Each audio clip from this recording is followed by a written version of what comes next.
नमस्कार, मी doctor Yogita Patil. Diet सिरीजच्या नेक्स्ट पार्टमध्ये आज आपण मधुमेह म्हणजेच डायबिटीसच्या रुग्णांनी काय खायला हवं, काय नको याविषयी जाणून घेऊया. आयुर्वेदातनं एक खूप सुंदर सूत्र आलेलं आहे. प्राणः प्राणभृतां अन्नम अन्नम लोकभिधावती. म्हणजेच काय, तर प्राण्यांचे जे प्राण आहे तर ते कशावर डिपेंड आहे, तर अन्नावरती, आहारावरती. मग तुम्ही म्हणाल आहारावरती प्राण कसा काय डिपेंड आहे, तर प्रत्येकाच्या शरीराची ही उत्पत्ती, स्थिती आणि विनाश ह्या ज्या बदलणाऱ्या स्थित्यंतराच्या अवस्था आहेत, याला कोण कारणीभूत असणार आहे, तर आहार. तुम्ही जर का तुमचं डाएट छान ठेवलं तर तुमचं वय लवकर लक्षातही येत नाही, आणि तेच जर का तुमचं डेली रुटीन प्लस डाएट अगदीच आळमटळम असेल, कुठल्याही गोष्टीचं तुम्ही काळजी घेत नसाल, तर मात्र तरुण्यातसुद्धा म्हातारपण आलेले आपण कित्येक लोक बघतो. डायबिटीजचा पेशंट ज्यावेळेस OPDला येतो त्यावेळेस तो एकतर त्याची फास्टिंग PP किंवा HbA1cचा रिपोर्ट घेऊन आलेला असतो. त्यामध्ये ते जेव्हा रिपोर्ट डी रेंज असतात तेव्हा मग त्यांना आम्ही सांगतो की हे तुम्हाला गोळ्या औषधं चालू केलेली आहेत, त्याच्याबरोबर तुम्हाला पथ्यसुद्धा पाळावे लागणार. मग या पथ्यामध्ये आम्ही त्यांना सांगतो की बाबा तुम्ही साखर किंवा गूळ तुमच्या डेली रुटीनमध्ये नका घेऊ, किंवा मैद्याचे पदार्थ घेऊ नका, बटाटा, रताळं यासारखे जे फळभाज्या असतील त्याचासुद्धा वापर करू नका, चिकू खाऊ नका, फळांमध्ये अजून गोड असलेली मोसंबी, संत्री असे फळं, आंबा नाही खायचं. मग असं इतकं सगळं सांगितल्यानंतर पेशंट म्हणतो, मॅडम मग आम्ही खायचं काय ते तर सांगा. हो, मग आज त्याबद्दलच की डायबिटीजच्या रुग्णांनी काय खायला हवं, काय नको याविषयी डिटेलमध्ये आपण बघूया. त्यामध्ये 4 सेक्शन येणार. एक, सकाळी उठल्यानंतर 7 ते 8च्या दरम्यान लिक्विड किंवा जे काही एखाद्याला लवकर उठून भूक लागत असेल तर त्यावेळेस काय खाल्लं पाहिजे. त्यानंतर 8 ते 9:30च्या दरम्यान काय खाल्लं पाहिजे नाश्त्याला. दुपारी जेवणामध्ये 12 ते 12:30च्या दरम्यान काय खायला हवं. संध्याकाळी जर का एखाद्याला स्नॅक्स म्हणून 4-4:30 वाजता काय खाल्लं पाहिजे, आणि रात्रीच्या जेवणामध्ये अराऊंड 8 ते 9च्या दरम्यान काय घेतलं पाहिजे याविषयी आपण डिटेलमध्ये जाणूया.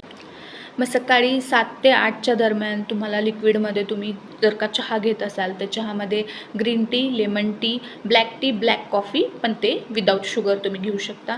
त्यानंतर सूपमध्ये मग वेगवेगळे कडधान्य असतील किंवा पालेभाज्या असतील त्यांचं सूप तुम्ही घेऊ शकता. कडधान्यांमध्ये मूग, मटकी, मसूर, आणि भाज्यांमध्ये पुन्हा फळभाज्या, पालेभाज्या. तर फळभाज्यांमध्ये भोपळा, पत्ताकोबी, गाजर, टोमॅटो, आणि पालेभाज्यांमध्ये मेथी, पालक, शेवगा, कोथिंबीर याचं सूप तुम्ही घेऊ शकता. अराऊंड सकाळी 9 ते 10च्या दरम्यान नाश्ता व्हायला हवा. मग नाश्त्यामध्ये काय काय घेऊ शकता, तर रव्याची पेज आहे किंवा उपमा आहे. त्यानंतर गव्हाच्या किंवा रव्याच्या शेवया शिजवून तुम्ही खाऊ शकता. नाचणीचं पीठ म्हणजेच नाचणी सत्व हे बाजारात मिळतं, ते किंवा सातूचं पीठ हे गरम पाण्यामध्ये शिजवून त्याच्यात चवीपुरतं मीठ टाकून ते तुम्ही नाश्त्याला घेऊ शकता. बाजारामध्ये विकत दलिया मिळतो, तर तो गरम पाण्यामध्ये शिजवून तो घेऊ शकता. त्यानंतर वेगवेगळे पराठे, त्याच्यामध्ये पालक, मेथी मिक्स करून छान पराठे खाऊ शकता. थालीपीठं, त्यात गहू, ज्वारी आणि चण्याच्या डाळीचं पीठ मिक्स करून ते थालीपीठं नाश्त्याला घेऊ शकता. आणि जर का नॉनव्हेज घेत असाल तर नॉनव्हेजमध्ये पाया सूप असेल, उकडलेले अंडे असतील ते उत्तम. नाश्त्यामध्ये जर का तुम्ही फळं घेणार असाल तर त्यामध्ये तुम्ही सफरचंद, पेर, पेरू, पपई, डाळिंब, किवी, जांभूळ हे घेऊ शकता. आता विषय येतो तो म्हणजे दुपारचं जेवण. अराऊंड 12-12:30पर्यंत, मॅक्स 1पर्यंत दुपारचं जेवण व्हायला हवं. मग त्यामध्ये काय घेऊ शकता, तर त्या दुपारच्या जेवणाचे जे पूर्ण ताट असेल तर त्याचे ना 60-20-20 असे सेक्शन करायचे. 60% तुमचं सॅलेड, म्हणजे एक बाऊल भरून सॅलेड आणि डाळ हे आलं पाहिजे, आणि रिमेनिंग 40% मग 20% तुमचं चपाती, पोळी, भाकरी जे असेल ते, आणि राहिलेल्या याच्यामध्ये पापड, चटणी हे यायला हवं राहिलेल्या 20%. हे एक बाऊल भरून जे सॅलड किंवा कोशिंबीर सांगितली आहे त्याच्यामध्ये तुम्ही काय काय घेऊ शकता, तर टोमॅटो, कांदा, काकडी, गाजर असेल, पत्ताकोबी असेल, मेथी, कोथिंबीर हे सगळं छान बारीक कट करून त्याच्यामध्ये धने, जिरे आणि आवळ्याचं चूर्ण टाकून थोडंसं लिंबू पिळून तुम्ही घेऊ शकता. याच्याच सोबत तुम्ही मोड आलेले कडधान्य, मूग, मटकी आणि मसूर हे सुद्धा इन्क्लूड करू शकता. कोशिंबीर बनवताना एक गोष्ट लक्षात घ्यायला हवी, ती म्हणजे की याच्यामध्ये दह्याचा वापर बिलकुल करायचा नाही. कारण आयुर्वेदानुसार मधुमेह किंवा डायबिटीज हा क्लेदजन्य व्याधी आहे आणि दह्याने हा क्लेद वाढतो. त्यामुळे डायबिटीजच्या रुग्णांनी शक्यतो दह्याचा वापर टाळा.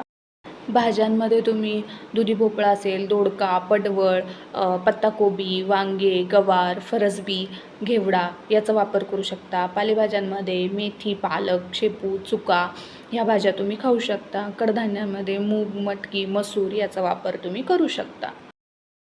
पापड यामध्ये नाचणी, उडीद आणि मुगाचा पापड तुम्ही खाऊ शकता. आणि सगळ्यात महत्त्वाचं म्हणजे जेवणामध्ये ताक खूप खूप खूप इम्पॉर्टंट आहे. ताकाचा वापर अवश्य करावा. 4:30 ते 5च्या दरम्यान पुन्हा भूक लागल्यास त्यावेळेला गहू किंवा नाचणीचे बिस्किट दुधासोबत, ओट्स किंवा मुरमुऱ्यांची भेळ कांदा टोमॅटो टाकून तुम्ही खाऊ शकता.